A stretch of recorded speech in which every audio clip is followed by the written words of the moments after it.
When I first heard Miles Davis's Kind of Blue, it changed my life forever. I completely fell in love with jazz. And there was one particular song that melted my heart and left me in tears, Blue and Green. One of the sweetest, most melancholic ballads that I've ever heard. I felt so heart-wrenched that day as it touched my heart and my soul. It was the magnificent Bill Evans on piano together with the legendary Miles Davis with his trumpet, telling the saddest story ever while spearheading the story of jazz by playing what would become a whole sub-genre called modal jazz. But this tune is subject to one of the biggest controversies in the history of jazz. Everywhere you read about this song, original record pressings, articles, book or documentaries, you see this song credited to Miles. And you know, that always felt strangely odd to me, as if it wasn't really a Miles piece. With the years I became a Bill Evans hardcore fan and, of course, I heard more and more of Miles Davis. But every time I came back to hear Blue and Green, it was like I heard Bill being Bill, speaking to us with that signature nostalgia, melancholy and sadness that his tunes usually had. That's when one day I came across an article I was reading and I had that aha moment. Through the years, lots of people had strongly speculated that Bill Evans was, in fact, the one who wrote the piece. Even Evans in his autobiography claimed to have, him alone, written the piece. In a radio interview broadcast on 1979, Evans himself said that he had written the piece.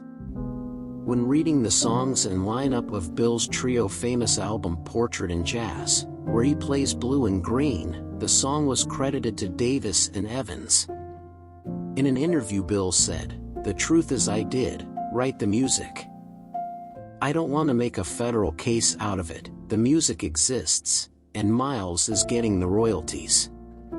This was shocking to me. Evans allegedly wrote what's possibly the quintessential jazz ballad and the most beautiful piece of the most important jazz album ever, and he was stolen of all the credit.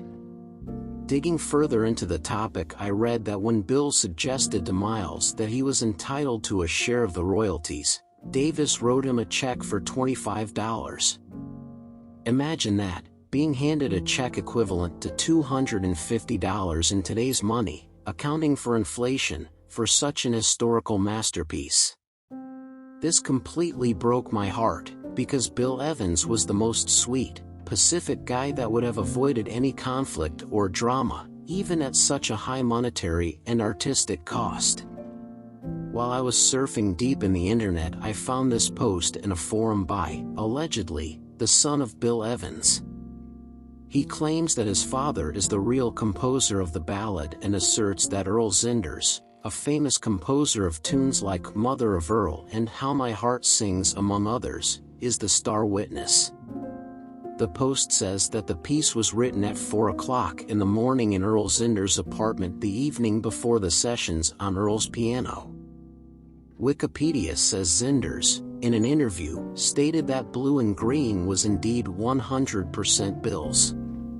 He later explained that Evans stayed until 3 o'clock in the morning playing these 6 bars over and over. I know that many of you will find this controversy irrelevant.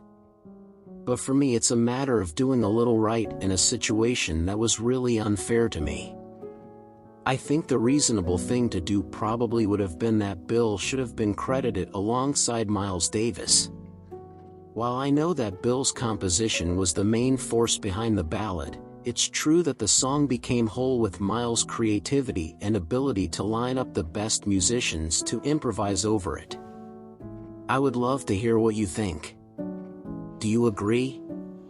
Did you feel the same as I did when I heard the song? Do you think it's relevant? Thanks so much for joining me today. Please don't forget to like and subscribe as it helps the channel to keep going. See you next time.